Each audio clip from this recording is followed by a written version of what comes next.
नमस्कार मित्रांनो, वैशाली मुळे या चॅनलवरती पुन्हा एकदा तुमचे खूप खूप स्वागत आहे। आज आपण अत्यंत झटपट होणारी आणि भरपूर पौष्टिक अशी रेसिपी करणार आहोत। तर आज आपण शेवगा फ्राय करणार आहोत। तर तुम्ही इथे बघतच असाल, मी शेवग्याच्या शेंगा या साल काढून घेतलेल्या आहेत। तर त्या मी इथे पाव किलो घेतलेल्या आहेत। हे बघा, आपल्याला इथे त्याची अशा प्रकारे साल काढून घ्यायचे।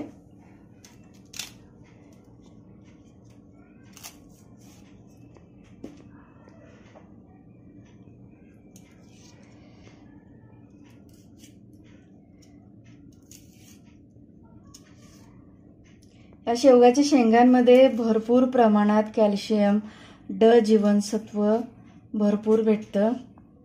खूप पौष्टिक अशी भाजीचा प्रकार आहे। हे बघा, अशी साल काढून घ्यायची। आता हे शेंगा आहेत ना, आपल्याला चांगले धुवून घ्यायचे।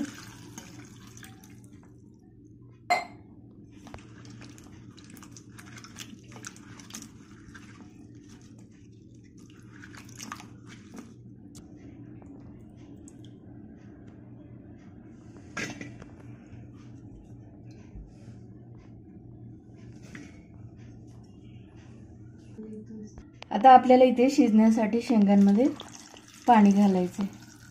थोडंसंच पाणी घालायचंय, कारण आपल्याला इथे हा शेवगा फ्राय करून घ्यायचा आहे। आमटी जर करायची असेल तर थोडं जास्त पाणी घातलं तर चालेल। तर यामध्ये आपल्याला घालायची थोडीशी हळद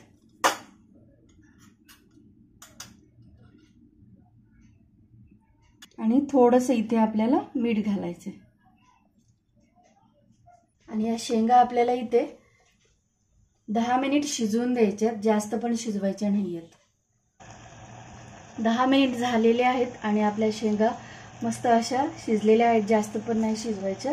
तर आपण इथे गॅस बंद करूयात आणि पातेलं खाली घेऊयात। इथे मी गॅसवर पॅन ठेवलंय, त्यामध्ये आपण आता तेल घालून घेऊयात। तेल गरम झालं की त्यामध्ये आपल्याला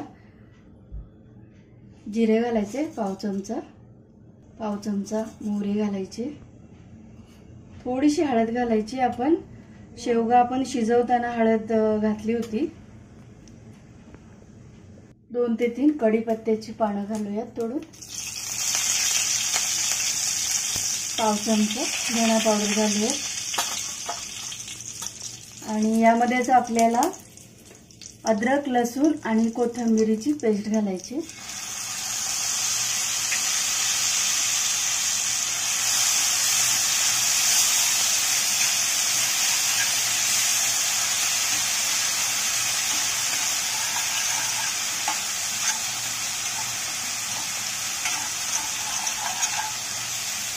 ते चांगलं परतून घ्यायचं आणि यामध्ये आपल्याला काळा मसाला घालायचा आहे। तुमच्याकडे तुम्ही जो मसाला वापरत असाल तो मसाला तुम्ही वापरला तरी चालेल। तर मी इथे पाव चमचा काळा मसाला घालते।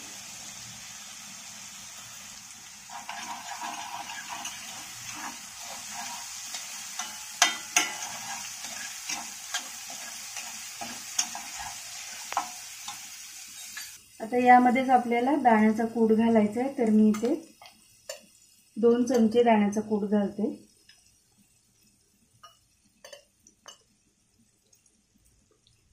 अगदी पटकन ही रेसिपी होते, जास्त वाटण घाटण नाही, काही नाही। त्यामध्ये आपण थोडंसं हे शेवगा जो आपण शिजवला त्याचं पाणी घालूयात।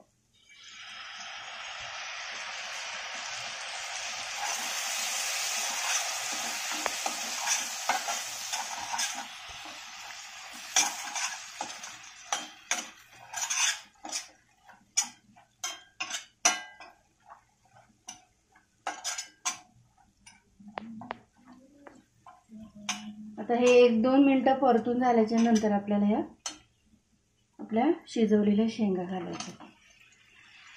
त्यामध्ये थोडंसं मीठ घालायचं, अगोदर आपण घातलं होतं त्यामुळे बेताने मीठ घालायचं।